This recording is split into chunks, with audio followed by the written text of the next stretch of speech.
Komen di FB. Kamu balas dengan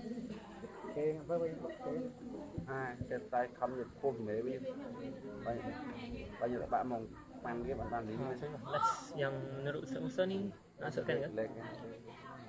hả? Yang menurut Ustaz ni nak masukkan juga ke? Yang sindiket.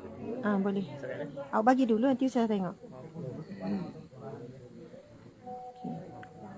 Balas yang tu. Okey dah. Okey. Lepas tu Ni Amin kan nak bagi komplit ke kan?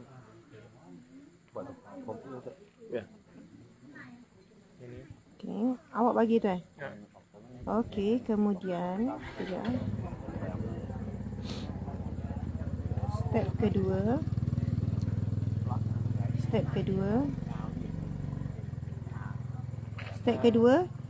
kedua tu setelah step pertama, macam dekat apa ni, dekat FB bila orang tanya, kita balas komen tu lah. Cuba tengok dekat grup hijrah.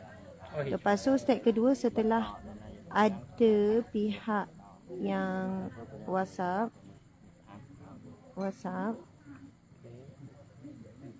Okey. Ha? Ya. Kamu balas dengan It's okay. Kamu balas dengan okey. Balas dengan okey. Nak bagi jawapan tadi tu. Ya, jawapan. Tapi okey, tetap nak kena ada ni juga. Nak kena ada macam bagi salam. Okey, terima kasih kerana menghubungi. Macam gitu. Oh, ayat pembuka dia. Ayat pembuka. Saya edit tu ayat tu. Ustazah tengah edit tak apa. Assalamualaikum warahmatullahi.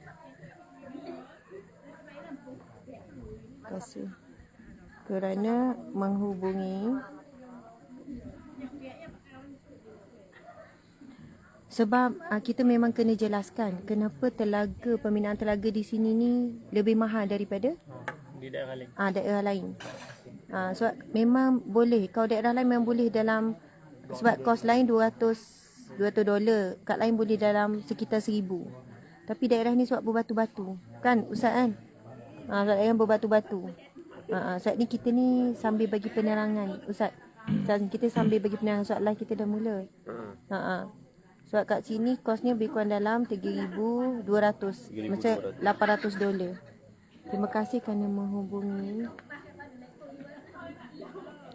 kerana berhajat, kerana ingin bersama bagi misi wakaf. Orang lebih kenal perigi ke telaga Telaga. Jadi sini yang telaga balung kita tengok tadi tu kan. Itu telaga. Telaga. Yang perigi tu semua orang faham. Yang korek tu. Oh gitu. Memang dia tahu perigi. Orang Malaysia panggil telaga, pergi sama aja. Sama, tapi mungkin sebab biasa orang tulis pun perigi, wakaf perigi, bukan wakaf telaga. Betul lah. Jadi itu yang membezakan. Kalau telaga yang kita tengok tadi tu, kalau kita kat kampung kita panggil tu telaga. Jadi itu bezanya. Kerana ingin bersama wakaf perigi. Namun terima kasih kerana ingin bersama bagi misi wakaf perigi di bawah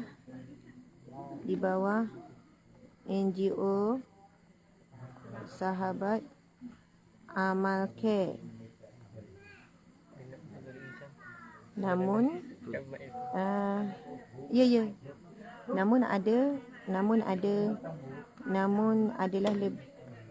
sudilah. Dengar. Namun sudilah kiranya. Tapi ada yang tanya apa-apa yang tak join. Okey. Tuan-puan, namun sudilah kiranya tuan-puan baca terlebih dahulu penerangan.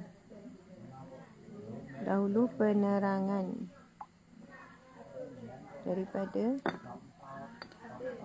pihak kami. Di daerah Kerti. Okey, di daerah Kerti Kemboja, kami sasarkan pembinaan perigi korek orang panggil Telaga korek. perigi Oh, pergi korek. adalah Duduk tengok dalam Facebook apa istilah biasa pakaikan. Dia tak ada tutup Ustaz. Tak ada. tak ada. Tak, kita memang dah cek tadi Ustaz, memang kita dah ubah ayat. Saya pun saya dah guna perigi. Pembinaan perigi korek ada di daerah Kerati Kemboja. Di sini terdapat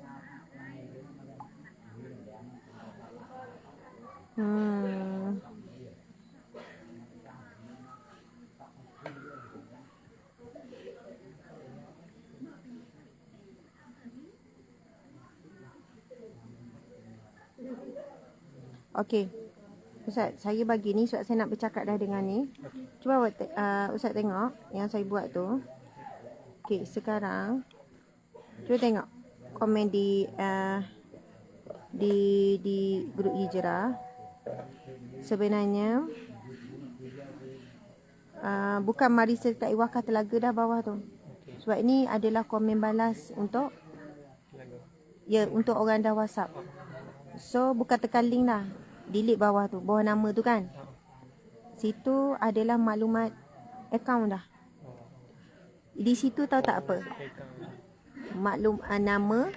Nama pewakaf, nama yang ingin diletakkan pada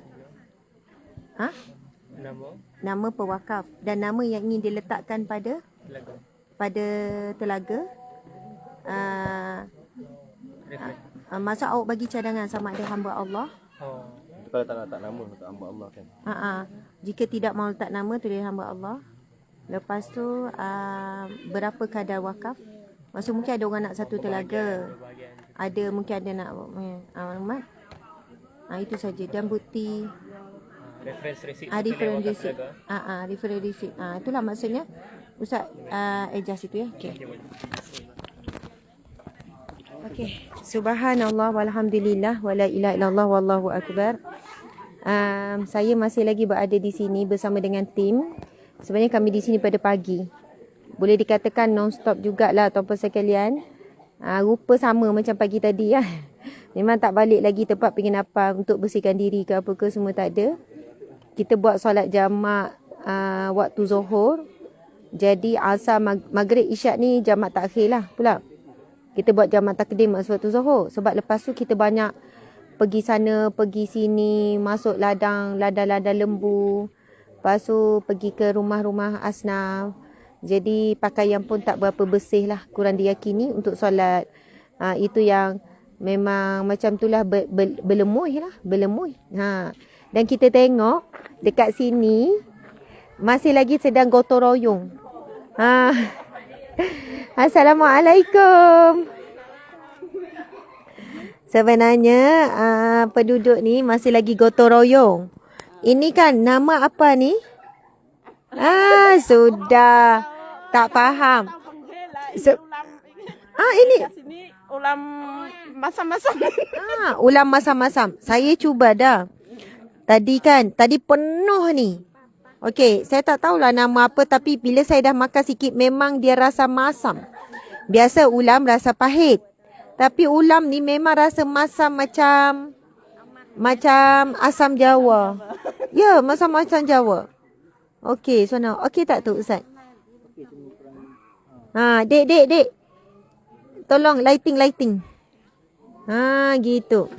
Bagi dia orang pegang. Okey, Masya Allah. Tengok ni dengan anak-anak dara. Ibu-ibu. Sekarang ni pukul berapa? Sampai tak perasan jam. Oh, Malaysia 10.19. Masya Allah. Mari sini. Alah comel. Mari sini tengok dukung adik. Mari sini. Masya Allah. Okey, ini adik. Tapi diorang tak faham. Diorang tak faham bahasa Melayu. Memang diorang bahasa Kemboja. Okey, bye-bye. Bye-bye. Bye-bye. Ha. Bye-bye. Ha. Subhanallah. Tuan-puan sekalian, kami ni daripada pagi sampai lah saat ni memang tak balik rumah penginapan. Kita masih lagi berada di tempat kita menjalankan misi. Sebab di daerah ini ada 56 buah kampung. Setiap kampung ada lebih kurang 400 keluarga, 300 ke 400 buah keluarga. Jadi memang mustahil lah kalau kita nak pergi semua tu, sangat mustahil. Sekurang-kurangnya kami cuba sedaya upaya sebanyak mungkin rumah ataupun keluarga yang kami dapat ziarah.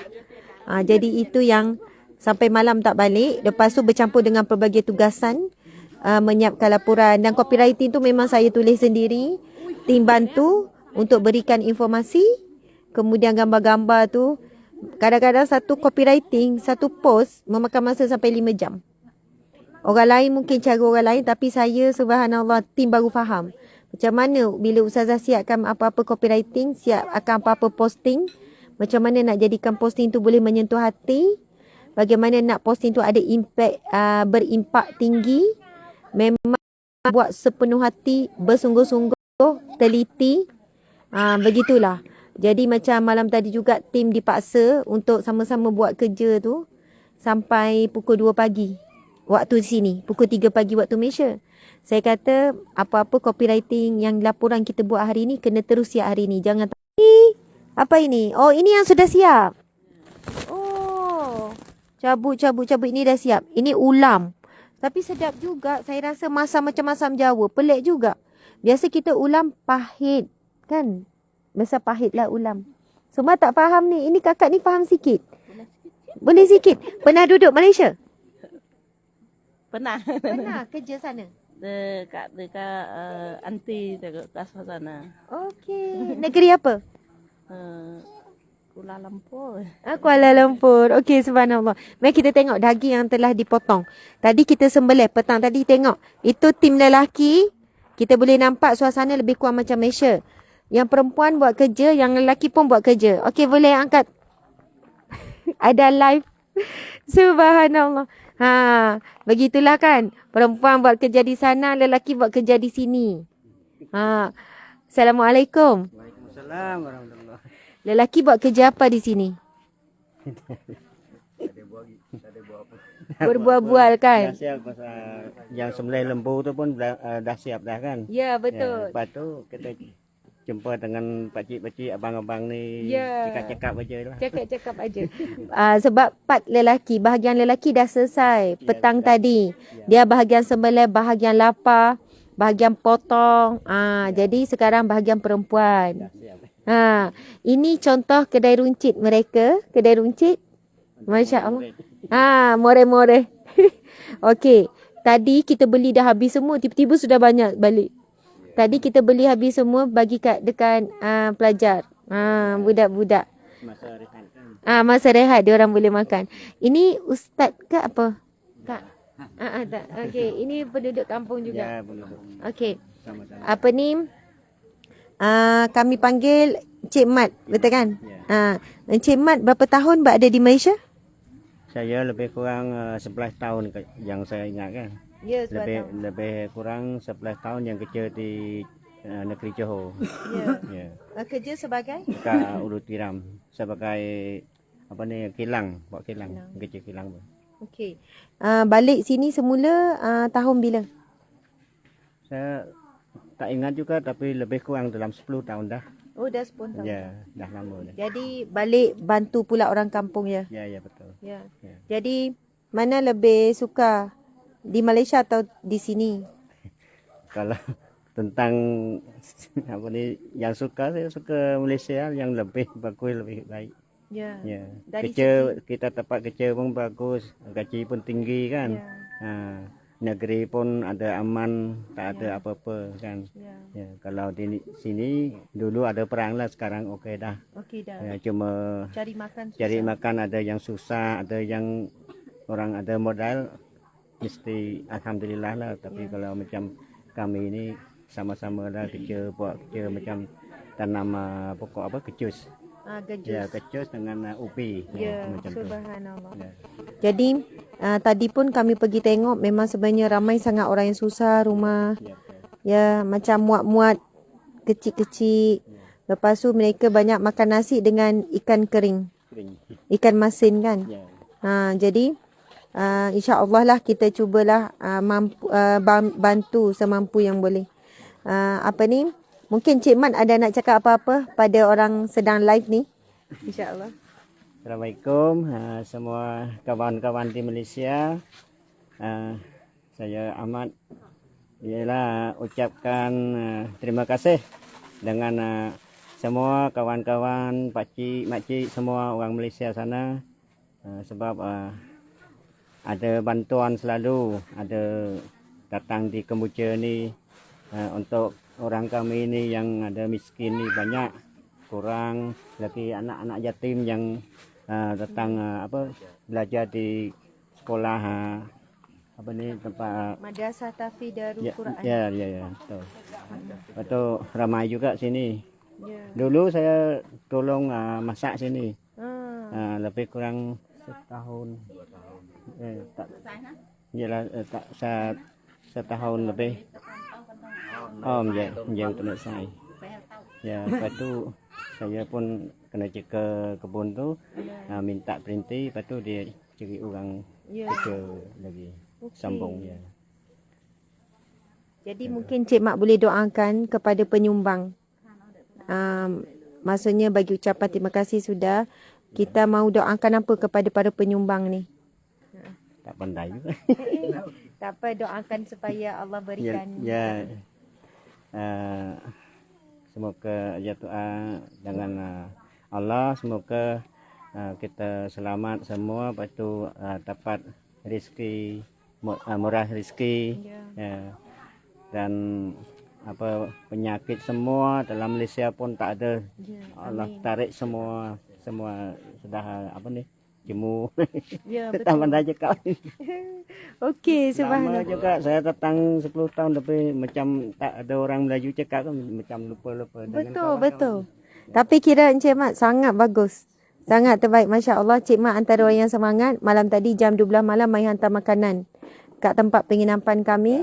Sentreng. Jauh juga. Bawa, katanya cari kereta roda 3 tak ada. Ya. Roda 3 macam kita panggil WhatsApp.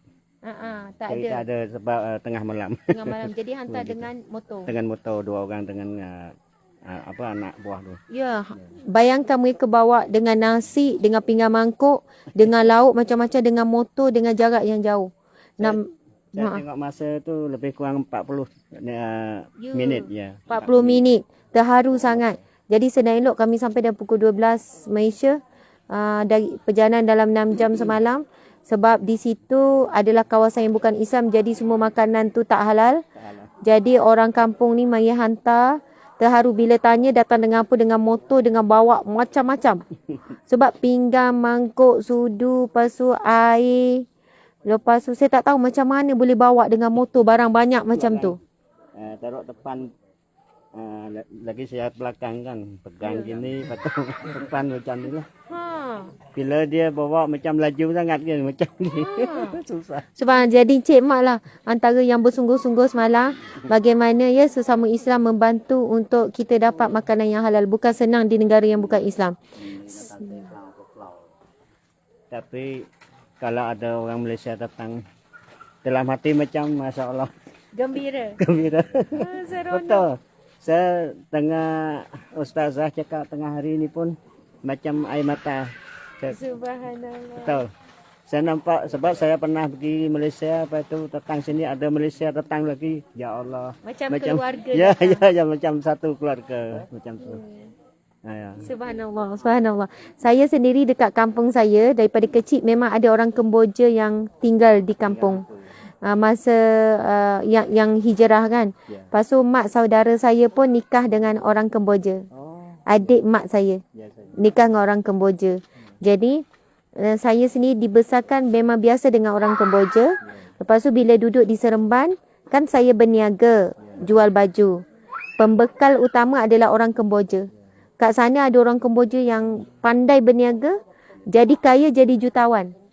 Jadi dia punya butik besar saya ambil daripada dia. Baik sangat. Itu yang saya rasa dah lama saya ada cita-cita mau datang Kemboja. Hari ni Allah izinkan. Seronok bila kenal apa semua, sebab sebenarnya Kemboja pun daripada Melayu juga kan. Ya, sama. Muka pun lebih kurang saja kita. Dulu panggil Melayu Campa. Melayu Campa. Ya, dari negeri Campa, negara Campa. Ya, Tapi masa tu zaman dulu dia perang dengan Vietnam tu dia kalah. Macam dia semua dia ambil. Ya, jadi Campa tu diambil oleh Vietnam. Ya. Jadi umat Islam Campa, Melayu Campa berhijrah ke Kemboja. Ke Kemboja. Itu yang jadi terhapus, maksudnya tidak ada sejarah Melayu Campa. Ya. Itu yang kita sebutkan sebenarnya Kemboja ni pun Melayu. Kan? Lepas tu setelah Vietnam serang kerajaan Melayu Campa yang dikatakan memang tamadun Islam yang hebat sebenarnya. Ya, ya. Habis apa tu dia panggil diserang Pol Pot serang kan. Pol Pot serang. Kalau kita belajar sejarah. Jadi Tahun 70-an. 70-an. Jadi itu yang mereka pindah dan alhamdulillah Kemboja, negara Kemboja beri mereka peluang untuk tinggal. Jadi kalau ikutkan umat Islam di Kemboja berapa peratus dengan Buddha? Buddha memang paling ramai lah. Berapa peratus? Saya pun tak betul, tapi saya agak-agak lah. Agak-agak dalam 30%. 30%. Ya, Islam. Islam. Kalau saya baca fakta yang lama lebih kurang dalam 5% je. Tapi mungkin dah makin ramai orang masuk Islam ya. Ada masuk juga sekarang. Ya, ada masuk. Maksudnya mungkin makin ramai orang Buddha ke orang agama lain masuk Islam. Jadi jumlah orang Islam sudah semakin ramai. Satu lagi mungkin ramai anak. Beranak. Dulu sikit, sekarang dah ramai anak. Saya sekarang ada anak angkat. Dulu dia pernah datang sekolah ni. Dia anak angkat mak dia. Kata apa ni, macam keluarga lah, masuk semua sekali. Oh, masuk keluarga, semua masuk Islam. Saya cakap macam Berdiri di ya, rumah. sebab saya masak sini, apa ni, orang masak kan, tukang masak, kata macam tu lah. Lepas tu saya nampak dia macam rajin sangat. Anak tu dia rajin, selalu tolong. Saya cuci apa beras ke, dia nak masak dia tolong. Saya potong kayu, sebab masak dengan kayu kan, pakai kayu api tu. Dia selalu tolong saya. Pakcik saya buat tak apa. Umur dia berapa? 15 ke 16 dia besar. Rajin. Lepas tu Lepas tu saya nampak macam tu, saya terus, sebab saya tak ada anak kan, saya panggil dia. Kalau pakcik panggil anak, boleh tak? Boleh. Terus sampai sekarang dia panggil mak dia macam kurang lah, macam apa ni, orang kurang miskin. Sehat. Oh, miskin ya. Miskin lagi pun dia masuk Islam kita. Ya, jadi Ayah dia tu bukan ayah sendiri, ayah macam nombor 2 lah. Ya. Jadi dia masuk tapi dia tak buang apa yang minum arak tu, dia tak. Dia suka minum. Lepas tu sekarang ni cerai. Jadi dia cerai, mak dia pun janda lah. Ya. Sekarang ni anak dia apa ramai. Saya kesian. Ramai. Kalau ada masa kita sembelih lembu apa ni, kurban tu, mesti dia call lah, ayah ada lembu makan tak? Datanglah nak, datang.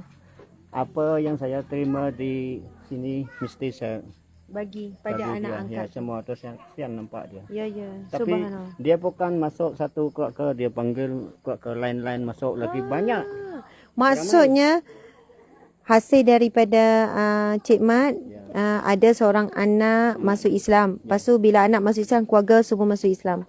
Lepas tu mereka pula dakwah pula pada orang lain masuk Islam. Betul. Masya Allah. Sebab itu mungkin tidak, kami cuba cari data terbaru jumlah orang Islam Kemboja, tapi tak dapat. Maksudnya ada data yang lama 2013. Maksudnya di sini orang Islam dah semakin ramai di sini. Subhanallah. Tahniah Cik Mat. Terbaik. Masya Allah. Moga Allah berikan pahala dan syurga Allah buat semua. Masya Allah. Jadi tuan-puan sekalian, jom kita nak tengok. Ya, makasih. Ni tempat tengok ni. Ini bukan orang Kemboja, ini siapa ya? Siapa nama kamu? Sasa. Ya. Siapa kamu? Kamu mau kahwin orang Kemboja? Tak Kan? nak. Oh, sebab sudah ada calonnya. Okey, ini nama siapa? Tak ada nama. Tak ada nama. Aduh, semua dah tak ingat nama, tak ingat macam-macam sebab keletihannya. Okey, tuan-puan sekalian. Tengok bersungguh-sungguh duduk bincang. Apa ini? Subhanallah. Ini adalah lembu yang kita dah sembelih 2 ekor siang hari tadi. Dan daging dah siap potong-potong. Oh, ini ambil-ambil untuk simpan dalam peti ais ya? Mau simpan. Okey, gotong royong ini tuan-puan sekalian adalah untuk esok, pagi besok kita akan buat, kita akan masak. Pagi besok akan masak-masak. Masak apa? Saat sampai das. Asam pedas. Ya. Ya. Okey, masak asam pedas dan kita akan panggil orang kampung.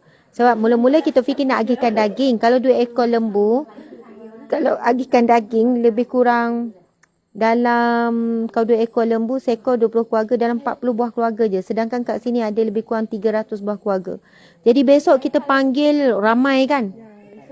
Dalam berapa ratus keluarga panggil? 200-300 keluarga.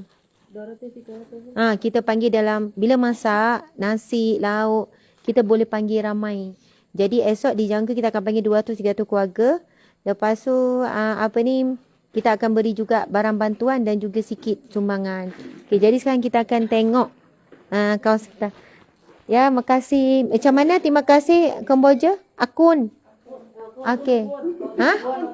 Konpon. Akun. Macam tu kan. Subhanallah. Okey. Ini kita tengok tim-tim lelaki diketuai oleh Ustaz Tengku, Ustaz Hazmi. Tengok Ustaz Musa, Ustaz Ahmad Musa pun ada lagi bersama dengan kita. Okey, sedang bincang apa Encik? Tengok live Ustazah ni. Oh, tengok live. Ya. Okey, sekarang Encik tengok diri Encik Ya. Oh, tengok diri sendiri. InsyaAllah tengok Okey, Ustazah. sedang sibuk apa ni? Copywriting. Oh, copywriting. Ya, diberi tugasan buat copywriting biar dia pula rasa. Dia kata nak lawan ni like siapa lagi tinggi. Okey. Baik. Subhanallah. Kami punya 10,000 like. Ya, pastikan. Ya, insya-Allah, amin. Tanpa sekalian, kita boleh tengok suasana sekitar madrasah. Tengok itik-itik nak tidur. Tengok. Nampak tak itik-itik? Oh, jangan kacau. Dia orang nak tidur. Dia nak qiyamul pula nanti. Situ kan senang kan jadi itik. Mana-mana pun boleh tidur. Okey. Lepas tu, inilah kawasan sekitar Mahat Tafiz. Tadi barang penuh kat situ. Dia orang bawa masuk. Sebab dia orang kata takut hujan. Ui, gigih dia orang angkut. Tempat ini pembinaannya. Oh, tadi penuh ni beras, barang-barang. Jadi dia orang masuk sebab dia kata dia tunjuk takut hujan kan. Tuan-puan sekalian. Gelap. Sini. Ustaz naik sini. Naik je ni. Saya cakap dari sini.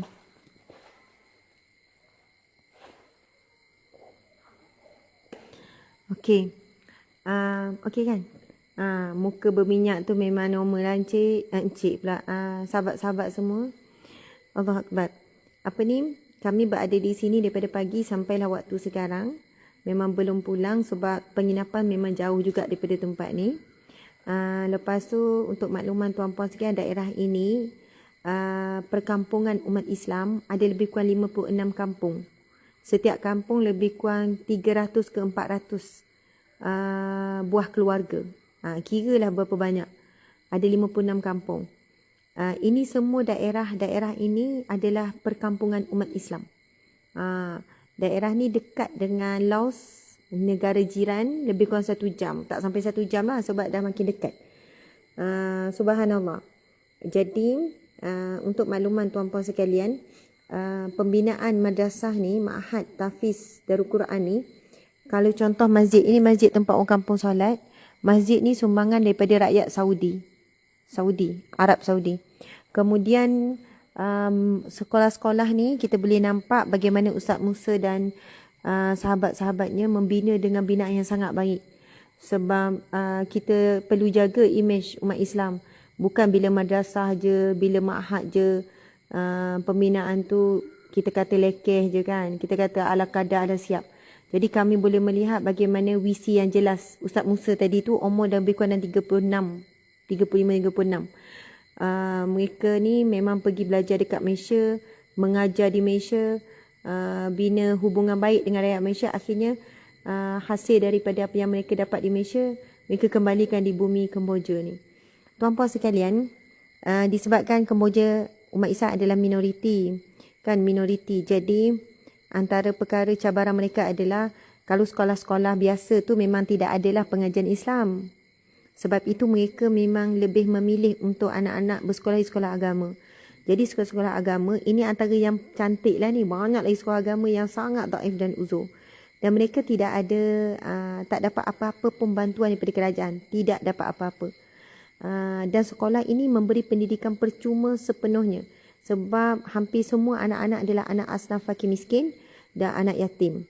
Jadi tuan-puan sekalian, kita faham kalau di Malaysia memang banyak juga madrasah. Kalau ada orang yang mencemoh, kenapa sibuk nak pergi tolong Kemboja Ustazah Asma tu? Memang ada orang mencemoh macam tu. Sibuk nak pergi tolong. Orang dalam Malaysia ni ramai lagi yang susah. Mahat Tafiq kat Malaysia lagi banyak yang susah. Itu memang tak boleh lari lah orang kata macam tu. Kita duduk lah pula ya. Kita duduk. Okay.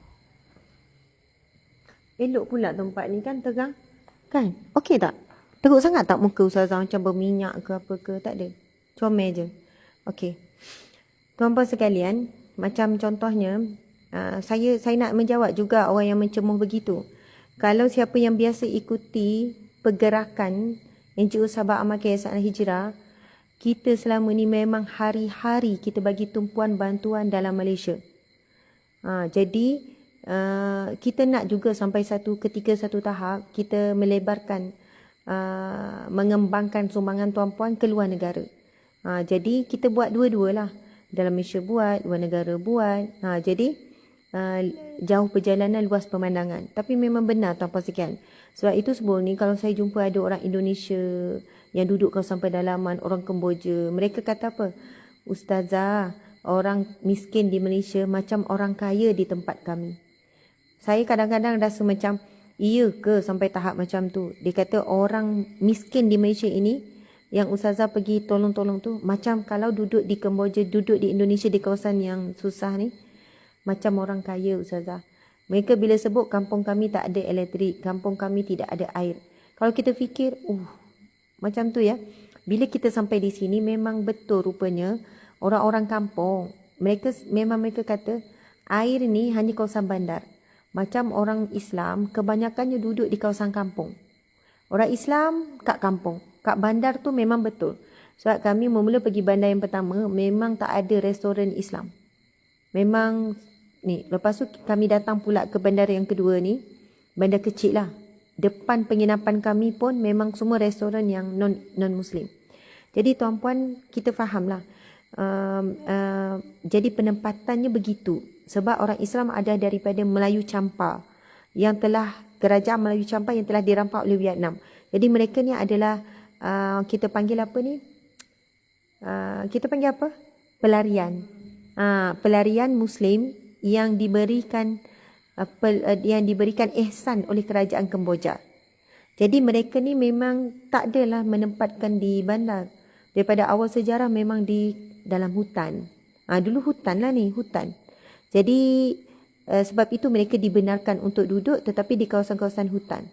Kerana itulah kebanyakan hampir semua umat Islam di Kemboja ni kerjanya adalah petani.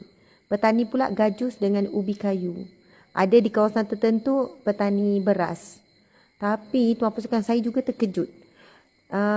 Kos sara hidup di sini sangat tinggi. Contohnya minyak petrol untuk isi kereta, isi motor tu, 1 liter RM6 Malaysia, RM6 Malaysia. 1 liter RM6. Kita kan RM2 lebih. Jadi bersyukur sangat. Saya rasa macam, ya Allah mahalnya. Lepas tu bila tanya kos makan, kos itu memang mahal. Kita mungkin terfikir gaji diorang tinggi kot. Tidak. Gaji guru $200. $200. Sama lebih kurang RM8, 800 Malaysia. Kalau guru kerajaan pun dalam 300 sahaja, dalam 1,200 Malaysia. 300 tu $300. Jadi, bila tanya sewa berapa, sewa dalam $100 contoh. Bukan $1, dalam lebih kurang lah, ada $50. Jadi, tuan-puan sekalian, sebab itu mereka memang tak ada peluang pekerjaan. Contoh, ramai je orang Kemboja ni pandai buat rumah. Tapi, tak ada peluang pun. Sebab ramai yang boleh buat rumah. Sebab mereka tak ada pilihan kerja. Sebab asalnya umat Islam di Kemboja ni adalah pelarian daripada kerajaan Melayu Champa yang mana telah diperangi oleh Pol Pot. Kita kena baca sejarah balik. Akhirnya mereka diberi ihsan oleh kerajaan Kemboja. Itu yang kedaifan itu turun-temurun lah. Okey, jadi bila di kawasan kampung, memang pihak kerajaan tidak menyediakan saluran air paip. Tak ada, memang tak ada saluran paip. Jadi bila kita pergi ke kampung-kampung di sini, barulah tahu hakikat sebenarnya memang mereka sangat memerlukan perigi korek tu. Perigi korek. Kan dulu viral kan, masuk surat khabar lah, gini-gini di FB lah apa. Apa dia viral? Bahawasanya berlaku sindiket penipuan. Di Kemboja, ada orang, ada pihak yang sebenarnya dia buat tempat yang sama je. Replika. Air tu pun bukan air daripada bawah. Saya pun tanya Ustaz Musa. Betul Ustaz Musa? Ada yang menipu? Ustaz Musa yang wakil kita ni, yang mudir madrasah ni, kata betul Ustazah. Memang ada orang yang dia buat binaan tapi replika. Dia tak korek betul-betul pun kat dalam. Air yang nampak keluar tu, air yang diorang sambung daripada sumber air lain. Lepas tu, dia letak nama. Bila orang wakaf, dia letak nama. Bila ada pula nama pewakaf lain, dia ganti pula nama. Dia pun cabut yang tu. Padahal dia guna tempat yang sama yang tak dibuat. Dia kata memang betul Ustazah ada. Dan dia Ustaz Musa kata disebabkan orang yang menipu itulah orang dah mula kurang bagi wakaf telaga, perigi korek. Kat sini memang ada telaga macam kita kat kampung-kampung. Tapi disebabkan kat sini ada musim juga. Kalau sekarang musim panas sangat. Rupanya dalam awal tahun, di sini sejuk sangat sampai Ustaz Musa cerita kena pasang api dekat bawah. Maksudnya, kalau bulan, sebab itu sekarang panas-panas sangat, kamu perasan tak? Nak kata sini 4 musim tak juga. Tapi lebih kurang macam tu. Dia ada musim sejuk yang teramat, kipas tak boleh buka. Lepas tu, sampai dia kata kena pasang api lah dekat bawah rumah baru boleh tidur. Sebab sejuk. Selimut pun tak jadi, pakai baju sejuk pun tak jadi. Sebab itu sekarang macam musim panas teramat. Dan hujan sangat sedikit. Jadi telaga tu akan kering. Telaga yang kalau telaga kita kat kampung-kampung tu, kedalaman lebih kurang dalam 7 meter je. Air tu bukan daripada mata air bawah tu.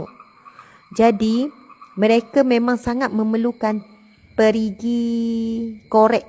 Perigi korek ni, dia dikorek 150 meter. Sampai dapat mata air tu. Tuan-puan sekalian. Jadi, saya baru faham isu. Jadi, tuan-puan sekalian, antara tempat ataupun kawasan yang jarang dapat sumbangan pembinaan perigi korek adalah daerah ni. Ini adalah daerah yang mana padi pun tak boleh ditanam. Tak ada, ini tak ada padi. Sini gajus sebab pokok yang boleh hidup dengan kering. Lepas tu kawasan daerah apa ni nama? Tak ingatlah nama daerah apa. Sahabat-sahabat, daerah ni tuan-puan boleh cari. Adalah tanah berbatu-batu. Sebab itu kalau orang tanya sekarang, Ustazah berapa kos untuk wakaf telaga korek? Dan kami terpaksa betul terang. Saya dah tanya pada Ustaz Musa, berapa kos Ustaz? Dia kata memang orang yang buat itu letakkan kos lebih kurang dalam $800. Adalah $700 ke $800. Kita tulislah $800 sebab harga berubah. $700 ke $800. Jadi cuba kira 800 kalau kali 4, ini kira duit Malaysia ya. Kita sekarang ni dolar sebenarnya RM4 lebih kan. Untuk $1 RM4 lebih kan. Kita tak RM4 lah. Jadi kalaulah subhanallah telaga tu harganya $800 kali 4 lebih kurang 3,200 Malaysia. Mungkin anda akan rasa kenapa mahal sangat Ustazah? Ada orang buat telaga tu harga 1,000 je Malaysia. Memang betul. Ustaz Musa kata daerah-daerah lain kosnya 1,000 sahaja, iaitu $200. Lebih kurang $200 sahaja. Jadi lebih kurang dalam 800 ke 1,000. Memang dapat dikata Ustazah. Sebab itu ramai orang buat dekat daerah-daerah sana. Tapi daerah kami ni, tempat yang kami datang ni, ada daerah berbatu. Lalu kami tadi dibawakan tengok bagaimana rupa telaga di sini. Bukan perigi korek tu, telaga yang macam kita kat Malaysia tu. Telaga di sini kita boleh nampak daripada tanah atas ni memang berbatu-batu. Faham ya telaga, lepas tu dia orang letak kerek tu yang benda bulat tu atas je. Bahagian bawah kita nampak tanah tu memang, setiap tanah tu ada batu-batu. Dia kata sini batu kecil Ustazah. Kalau dekat madrasah dekat sini batu besar-besar, batu bukit. Maksudnya jentera yang diperlukan untuk dikorek di daerah ini perlu jentera besar dan berat. Kosnya meningkat berganda. Kalau tempat lain $200, sini lebih kurang $800. Duit Malaysia dan 1,200. Sebab itu orang yang PM kami untuk bina telaga, kami boleh je. Ustaz Musa kata boleh Ustazah kalau mau buat telaga yang jumlah 1,000 tapi buat di daerah lain lah. Saya cakap tadi dekat Ustaz Musa, tak. Kita akan bantu daerah ni. Sebab daerah lain mungkin dah ramai orang buat. Daerah ni sikit sangat. Sebab kosnya tinggi. Sampai ada banyak kampung tak ada satu pun telaga korek.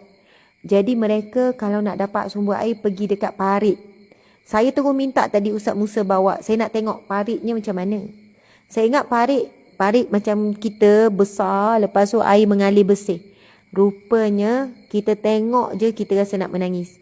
Sebab air parit tu sebenarnya air yang kita boleh nampak keruh, kotor, berselut.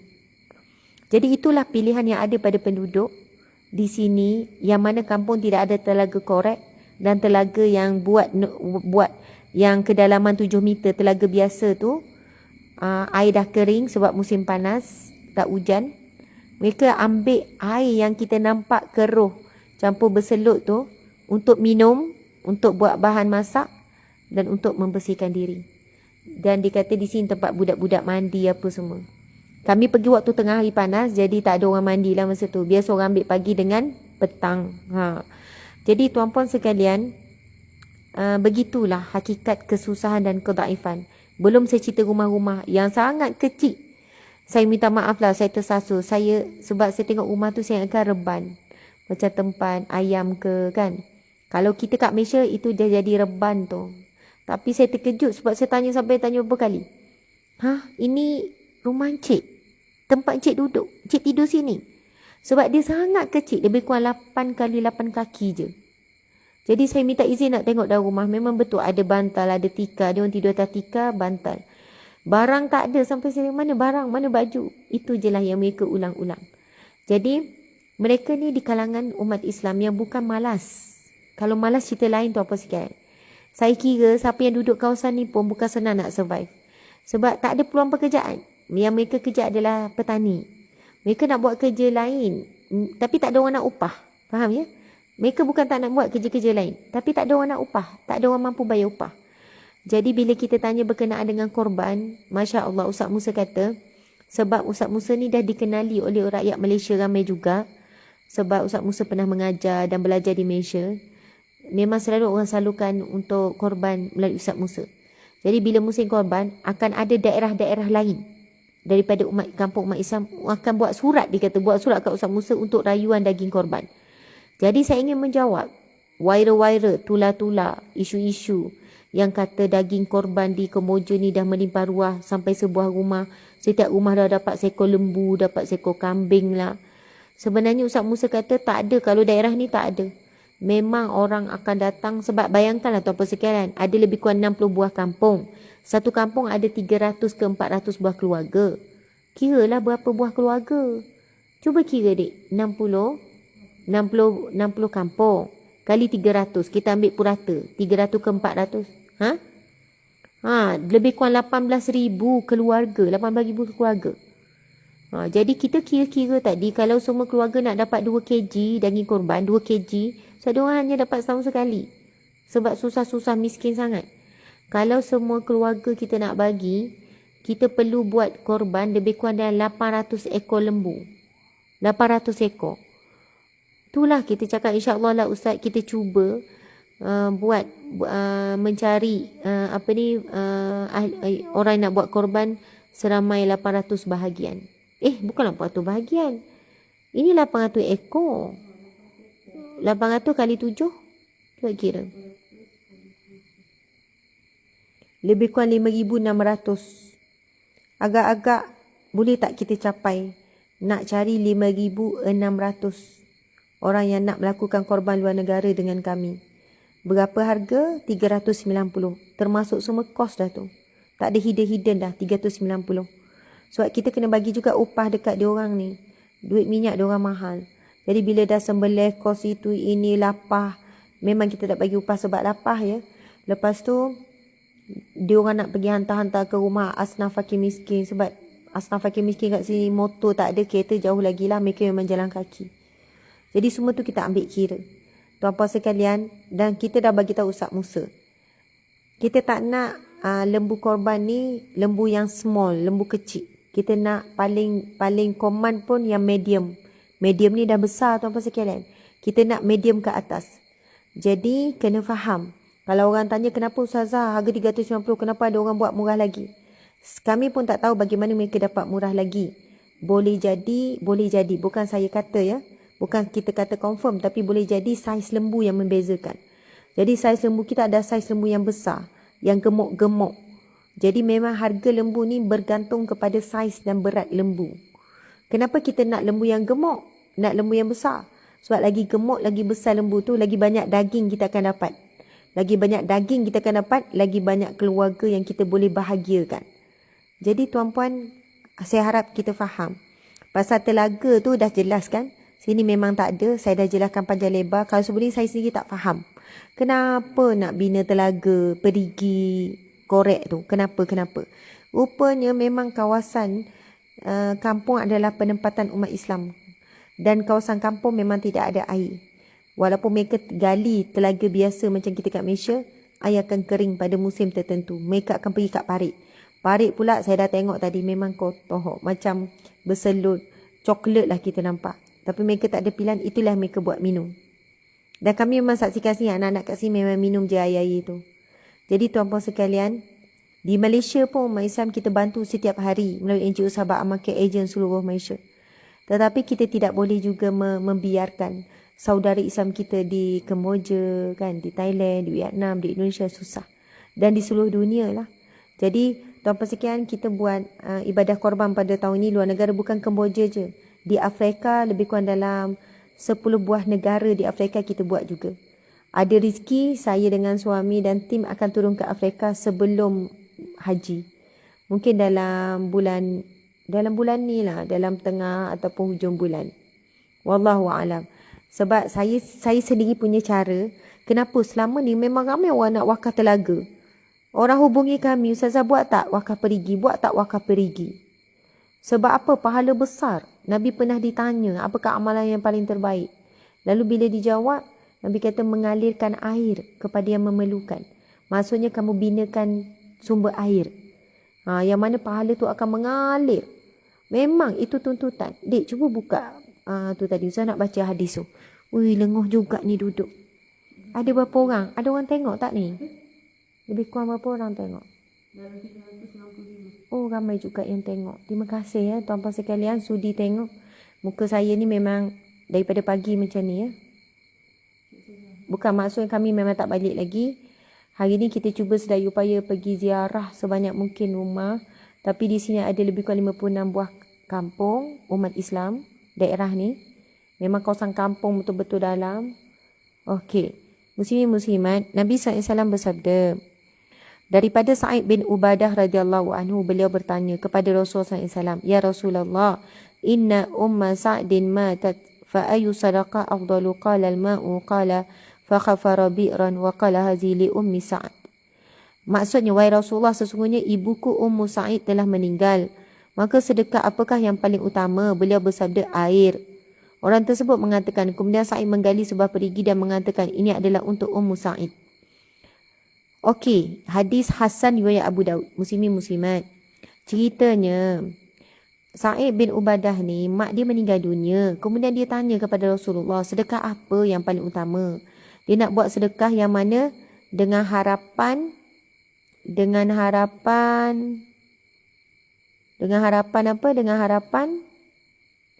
apa, Dek? Dah hilang dah ni.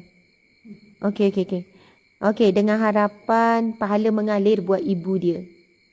Saya ni minta maaf. Sebenarnya dah tak larat.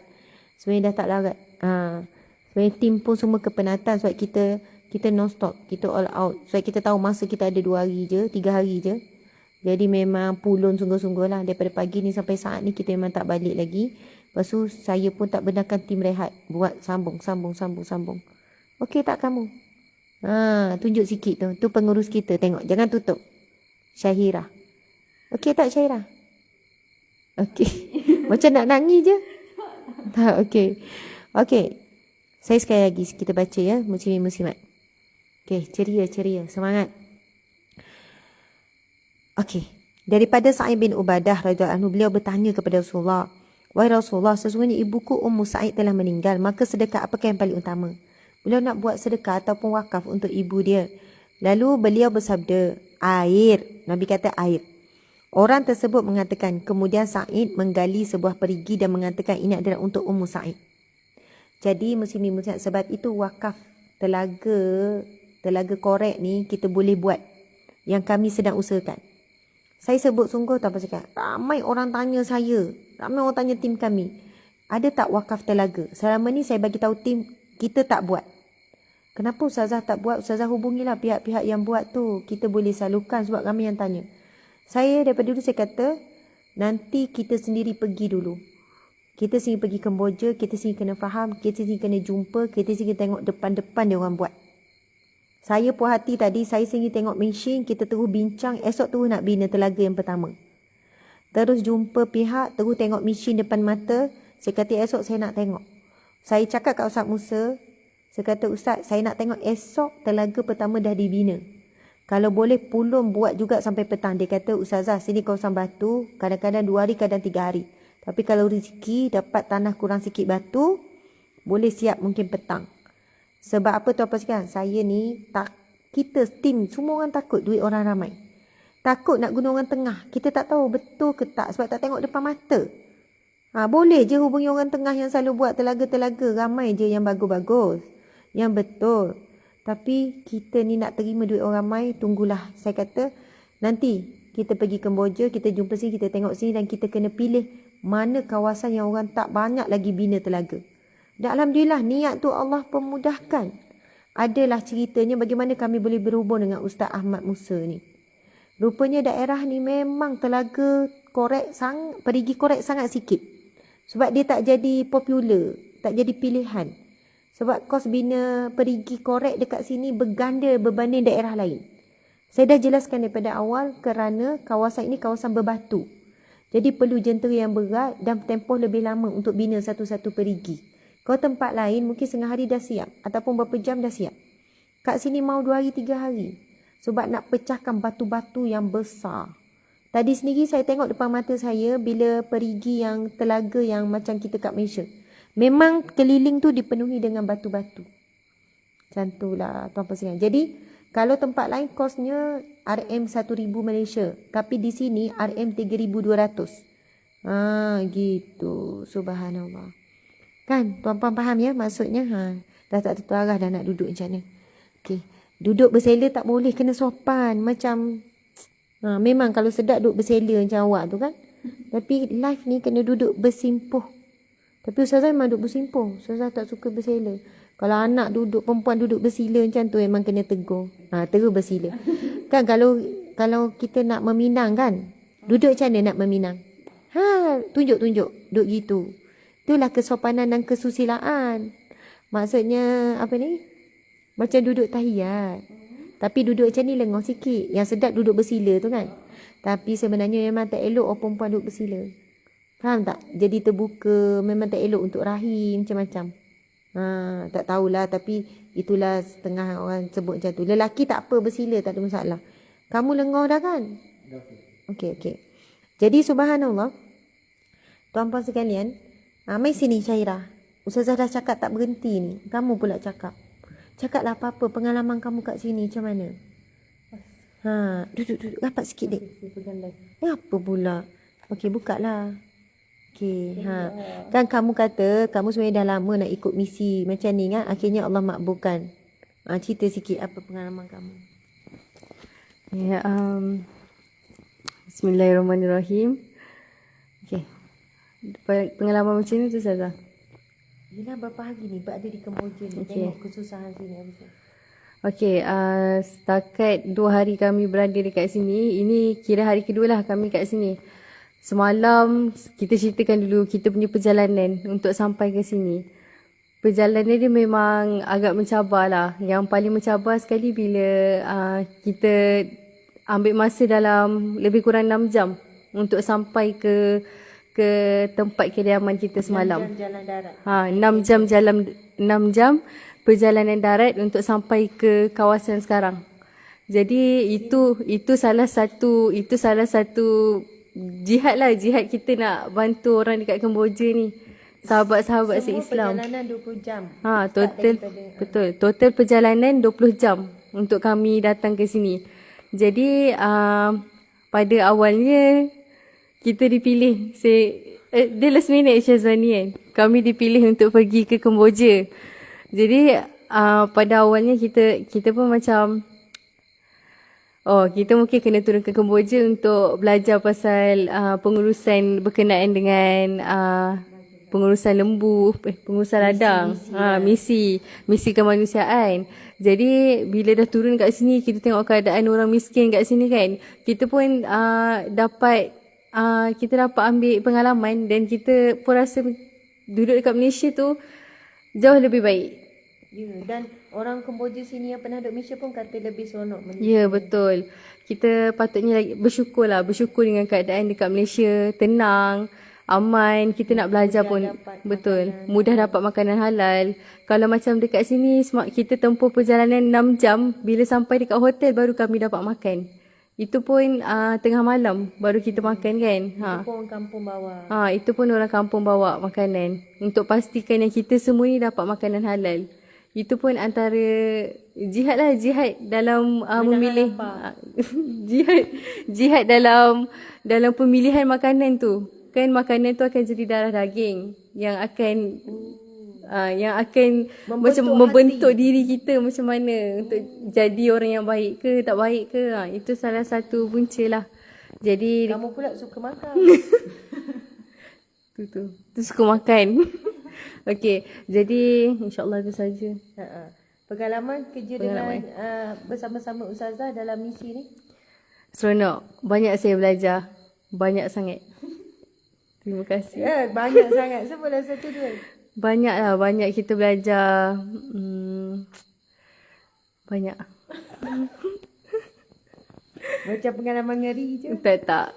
Banyak-banyak yang kita belajar. Dari segi pengurusan pelbagai lah. Tapi saya memang banyak sangat belajar, insyaAllah. Sebutlah satu. Contoh kamu belajar apa? Antara yang paling saya sangat seronok lah belajar. First time saya betul-betul buat penulisan yang direct diajar oleh Ustazah.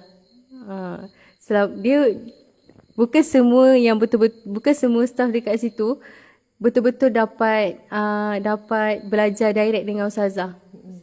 Yang face to face lah. So, Ustazah tak sempat. Ya, Ustazah tak sempat. Ustazah sibuk. Banyak benda yang Ustazah nak buat kan. Jadi bila kita betul-betul dapat belajar dengan Ustazah, kita banyaklah faham cara penulisan Ustazah. Kenapa Ustazah buat kerja teliti sangat, ambil masa lama untuk hasilkan penulisan kan. 4 jam 5 jam daripada petang sampailah ke maghrib tadi. Sampai orang panggil kita makan. Maghrib sampai isyak. Sampai isyak kan.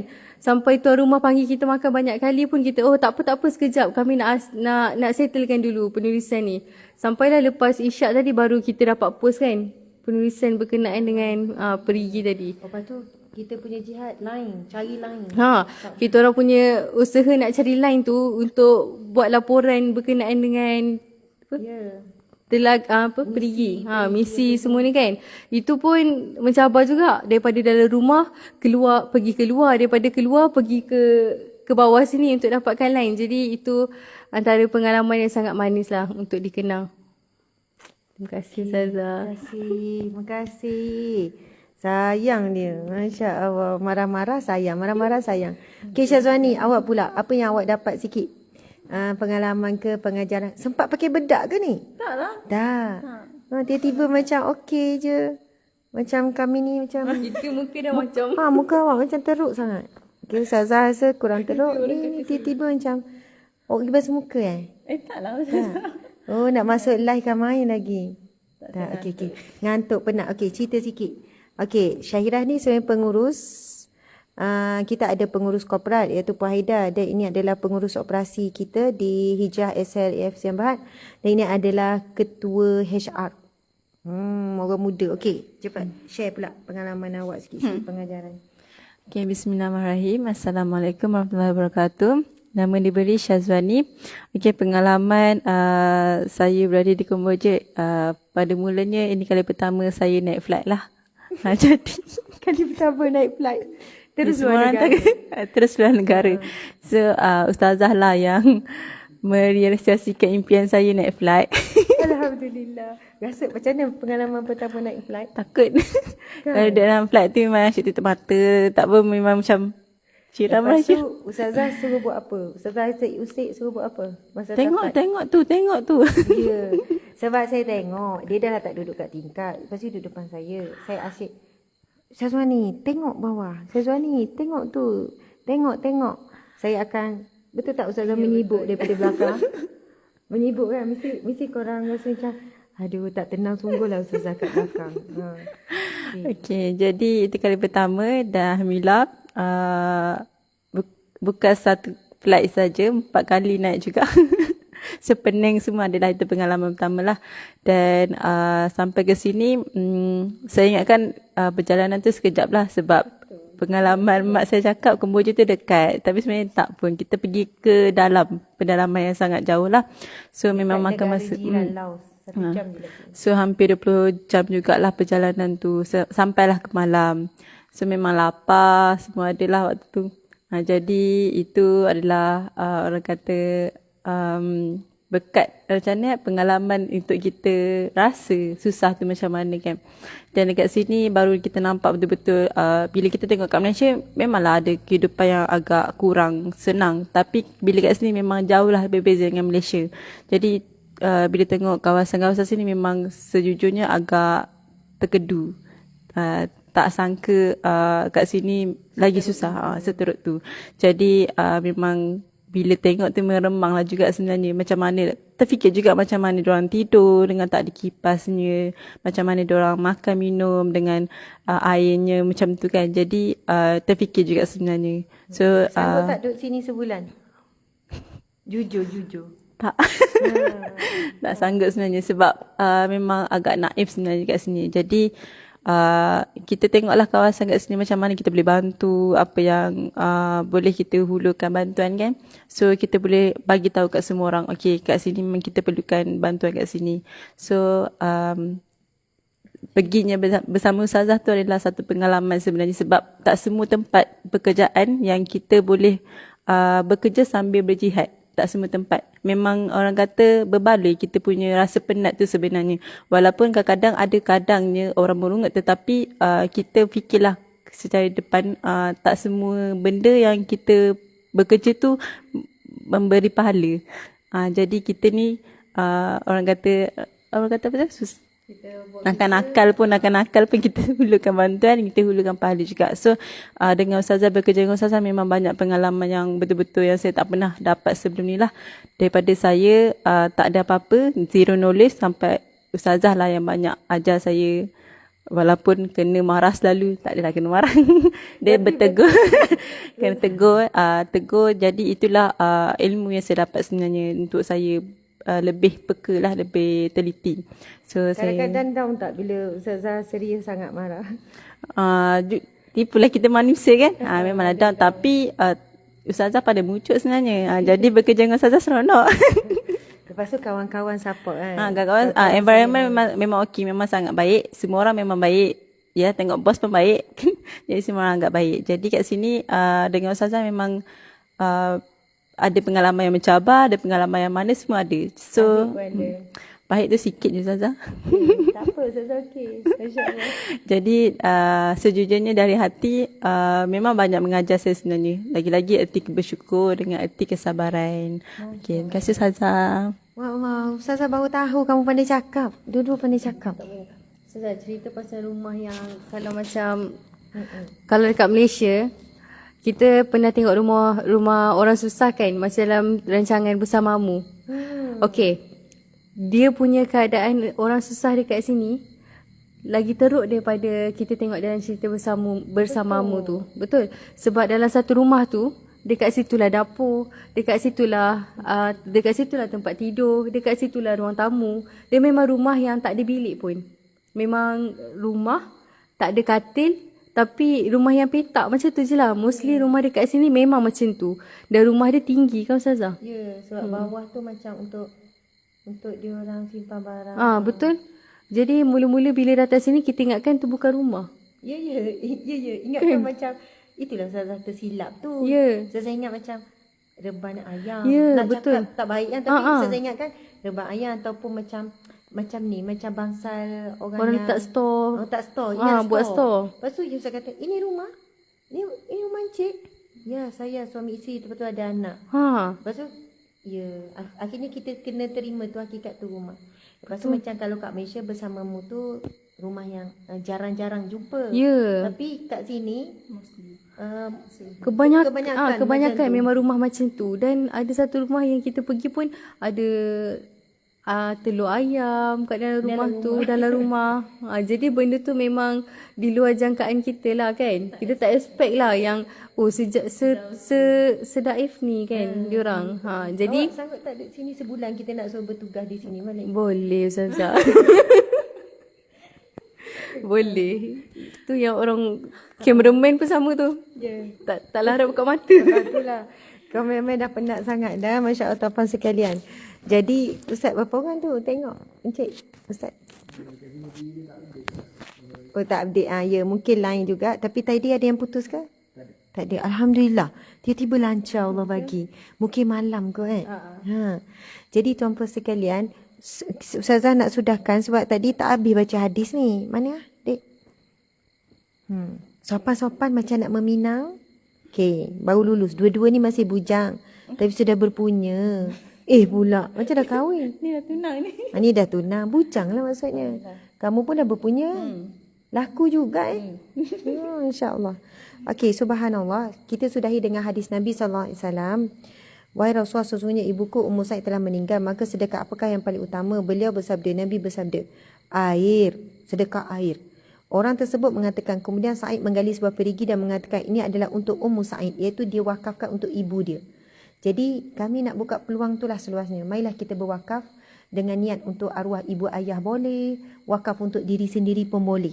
Ustazah dah sesemut, dah kerengga dah, awak tahu tak? Okey. Untuk diri sendiri pun boleh. Jadi insya-Allah berkenaan dengan detail anda boleh WhatsApp nombor yang tertera. Ada di ruangan komen. Siapa yang komen tu anda akan tengoklah tim kita yang di Malaysia sedang bertugas juga. Kita boleh tengok ada tim kita yang sedang bertugas sekarang di Malaysia. Mereka akan jawab. Tekan je link tu untuk tahu lebih lanjut.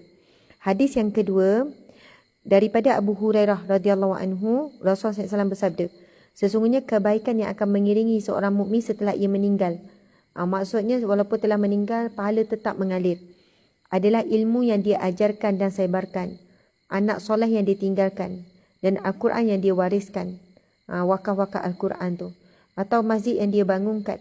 Atau rumah yang dia bina untuk Ibnu Sabil, untuk orang-orang yang musafir.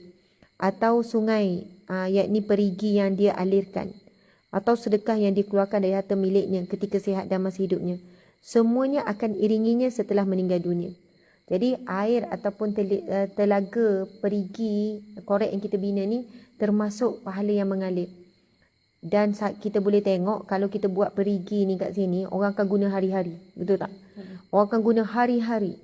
Tak tahu berapa lama, mungkin insya-Allah hingga kiamat lah. Jadi tuan-puan sekalian, memang Allah jadikan di bawah perut ni, perut bumi ni, korek bawah ni, memang ada sumber air yang bersih. Itulah keajaiban Allah Subhanahu Wa Taala. Okey, jadi tuan-puan sekalian, itulah dia perkongsian pada malam ini. Malaysia pukul berapa sekarang? 11.19. Ya, itu jam Malaysia awak. Ini jam sini. Jam sini pukul 10.19. Sini subuh awal. 4-6 minit, 4-7 minit dah subuh. Dah subuh kan? Jadi okey, ramai juga 700 juga orang sudi tengok kita. Masya-Allah. Terharu kan? Terharu. Awak lah seronok lah dapat masuk live kan. Mesti awak akan tengok balik. Comel tak? Comel tak? Pasal awak biasa akan tengok. Nampak ni tak? Nampak bam-bam tak? Kan? Kalau ambil gambar, ada seorang gambar dia kata, Ustazah jangan gambar tu. Kita kata okey dah. Dia kata nanti saya nampak saya nampak besar macam tu lah. Padahal okey, jadi dia je perasan. Jadi mesti awak akan balik nanti, awak akan lepas habis awak akan tengok tenung muka awak, okey tak? Awak pun sama. Ustazah memahami lah perasaan orang-orang yang baru masuk live, memang macam tu pun. Insecure. Okey, jom kita nak sudah dah. Jadi kita nak jalan ke sana. Okey. Ini kita live ni daripada Ma'had Tahfiz Darul Quran. Dan sumbangan di sini memang banyak hasil pada sumbangan orang ramai. Awak dah lenguh gila-gila. Masya Allah. Tak payah, tak apa. Apa ni? Mai sini awak pula. Tak payah. Awak sini. Awak sini. Sini. Okey. Tapi gelap sikit Awak okey tak? Okey. Assalamualaikum. Waalaikumsalam warahmatullahi. Nama siapa? Muhammad Rifai bin Afandi. Umur Berapa? 22. 22. Kamu sebagai apa kat sini? Media. Okey, jadi macam mana perasaan bila datang buat misi di sini?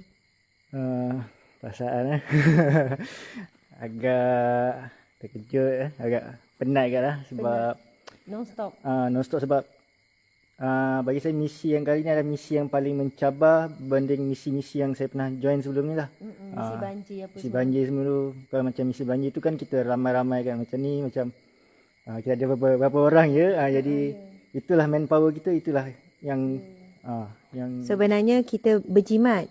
Kita boleh je turun 15 orang contoh. Tapi kos berapa pula? betul. Jadi kita berjimat. Jadi turun 6 orang kan? Berapa? 7? 5. 5 orang staff. Staff 5 orang, 3 orang BOD, jadi 5, 6, 7, 8.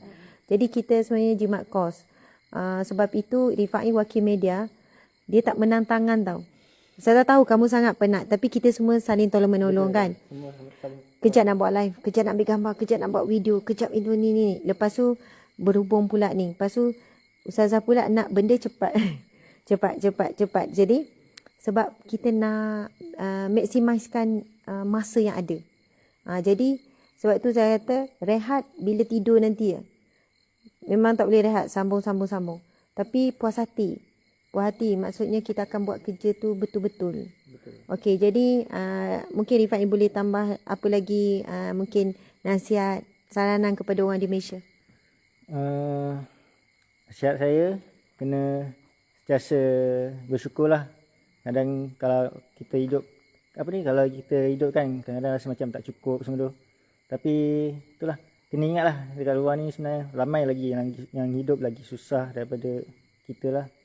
Kadang kita tak ada benda tu, tak ada ni, kita rasa macam tak lengkap lah hidupnya kan, macam tak boleh hidup lah. Tapi sebenarnya ada orang ni rumah pun 8 kali 8 kaki je, kecil je. Jadi dia orang boleh hidup, jadi kita ni yang ada lagi macam-macam ni patutnya lagi boleh hidup lah. Betul. Rumah dia orang tu macam bilik kita. Betul. Dan bilik kita pun besar lagi dari rumah dia orang. Betul kan? Rumah dia orang tu bilik kita lagi besar. Jadi dia orang buang najis kat mana? Itulah ada tandas kat luar. Ya, dia orang buang dalam semak. Dalam semak. Kat sini maksudnya kami jalan berapa meter, bila tanya tandas, saya tak jumpa tandas. Sebab dah rumah kecil tu je. Rupanya mereka masih buang air dalam hutan. Maksud ini macam tahun 70-an, 60-an kita di Malaysia. Maksudnya macam itulah ceritanya. Terima kasih Ustaz Rifai. Kamu memang terbaik, laju, pantas, sabar, tabah semua. Dan kita tolong menolong lah. Okey, jom. Okey, subhanallah. Itulah bawah sana lembu. Memang asrama dia orang gelap terus kan. Langsung tak buka lampu. Berani. Kalau kita buka kat lampu sikit, dia orang tutup gelap terus. Dia orang punya asrama kayu yang buruk dah nak roboh. Lepas tu ada gambar asrama, rupanya ada asrama dia orang kosong. Maksudnya dia orang tak ada tidur atas tilam. Dia tidur atas tikar. Bantal ada tak? Sebab gambar saya tengok, saya suruh kamu ambil kan. Gambar tu sana ada asrama. Dia orang memang sedang kumpul dana untuk bina asrama. Ini nampak binaan ni memang sumbangan orang Malaysia kebanyakannya. Masjid ni pula ada orang Saudi. Jadi asrama tu mereka memang perlukan sumbangan untuk bina. Dia orang dah ada tanah lapang depan ni untuk bina asrama. Jadi kita bagi tahu Ustaz Musa tadi sebab sini memang pendidikannya percuma. Sebab ramainya asnaf dan orang anak yatim semua makan minum semua ditanggung. Tapi Ustaz Musa memang struggle sungguhlah cari sumbangan. Jadi asrama tu esok kita share posting khas, maksudnya suasana asrama pelajar di sini kosong, tidur tatika, saya rasa bantal pun tak ada. Tadi saya tengok dia orang makan nasi dengan sayur, lauk pun tak ada. Lauk adalah sikit sangat, tapi lebih kepada lepas tu bila dia orang tambah, dia orang makan nasi kosong dengan kuah sayur kosong juga. Tapi dia orang makan sedap je sebab itulah makanan harian dia orang. Gitu. Okey. Jadi kita akan berakhir di sana. Lepas tu lepas ni kita balik lah. Semalam tadi sebab semua tidur ke 2 lebih kan. Semua tidur kat pukul 3. Hari ni tidur awal sikit. Sebab subuh sini pukul 4 lebih. Awak memang nak nampak lubang hidung Ustazah. Tak lah Ustazah. So tengok je awak. Awak dah naik dah ni. Sebab memang hidup dalam bergelumang dengan tanah. Masya Allah. Assalamualaikum. Ni memang berlakon ke betul? Betul-betul ni. Lepas tu nak tunjuk dah live ke? Tak payah. Tengok sikit je. Tengok encik suami saya tidur. Daripada jauh je. Jangan dekat. Jatuh maruah kami suami isteri. Ini dah penat sangat ni. Assalamualaikum. Oh, Masya Allah. Lakonan ke betul ni? Memang tidur betul? Betul. Oh, okey. Ni Ustaz Hamizan. Ustaz Hamizan tim wakil penyelidikan yang membantu copywriting. Ini adalah Ustaz Farid. Angkat Ustaz Farid. Kat tangan. Okey. Ustaz Farid wakil daripada tim tim dakwah kebajikan DK. Dan itu Ustaz Musa yang saya duk cerita tadi. Ustaz Musa muda lagi, umur 35 Ustaz. 36. 36. Subhanallah. Jadi semua dah lengkap. Ustaz Azmi. Oh ni je tim kita. Oh 5 orang je. Okey, itulah ceritanya. Ya Allah, makcik-makcik. Tak tidur lagi makcik-makcik ni. Oh, makcik-makcik. Oh, dia orang tunggu kita balik kot Oh, okey. Jadi kita kena balik. Kita kena faham. Orang kampung nak tidur. Okey, Alhamdulillah. Sekadar itulah. Terima kasih semua. Kerana sudi menemani. Walaupun dah lewat juga di Malaysia. Dan kita cuba pagi besok untuk buat kuliah Riyadhus Shalihin. Cuba. Cuba. Takbir. Encik. Penutup.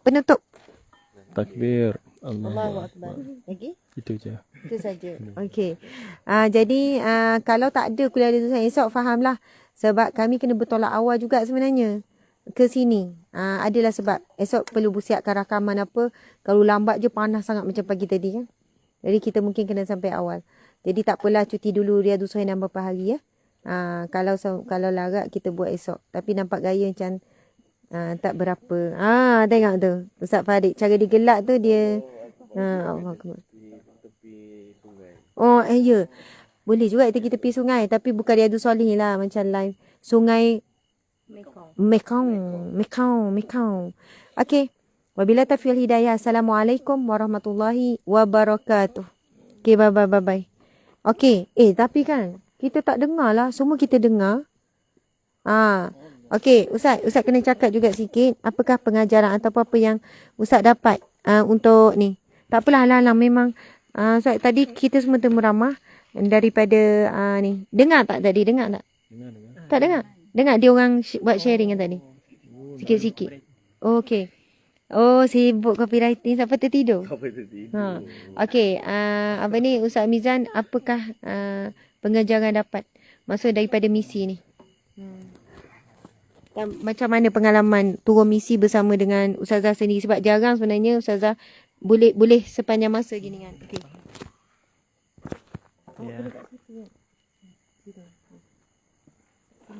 Mana? Okey. Bismillahirrahmanirrahim. Assalamualaikum warahmatullahi wabarakatuh.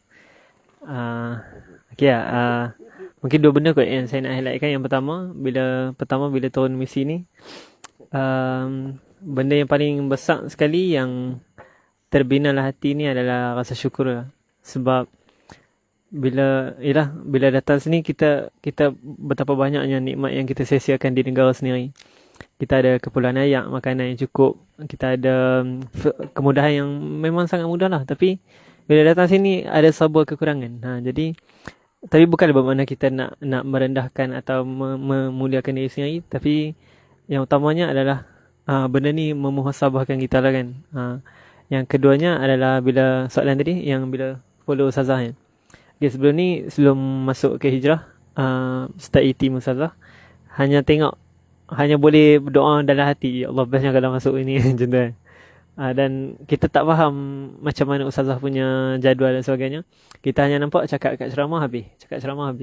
Tapi hakikatnya bila kita sendiri turun lapangan, sampai ke luar negara, dalam negara misi banjir dan sebagainya, rupanya Raja Dakwah ni bukan sekadar berkata-kata di meja ceramah, tapi dan bukan juga sekadar penulisan di Facebook dan sebagainya. Tapi inilah yang dikatakan lapangan yang sebenarnya, yang buatkan amar ma'ruf nahi munkar atau raja kebajikan dan sebagainya. Itulah tapak yang betul lah untuk kita buat.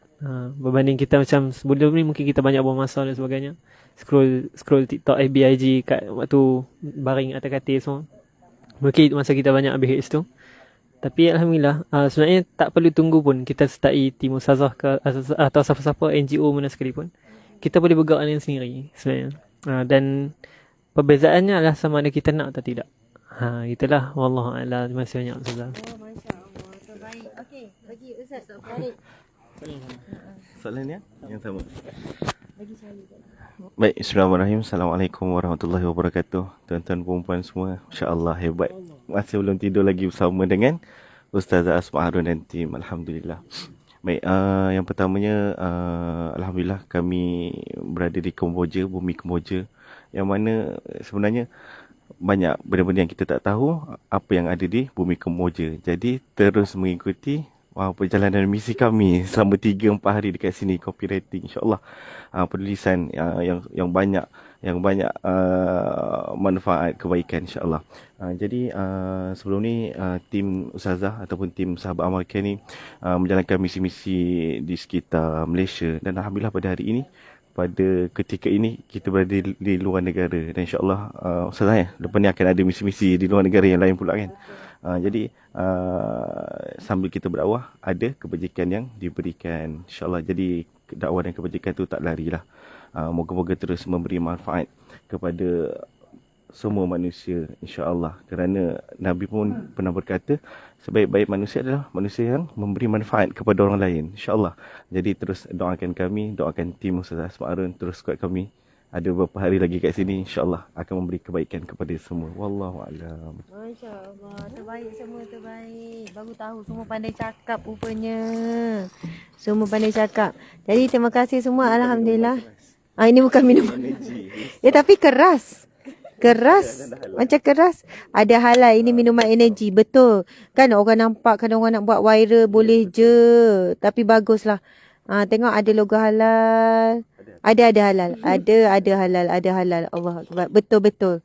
Apa-apa pun kan, kadang orang ni kan cari je kan isu kan.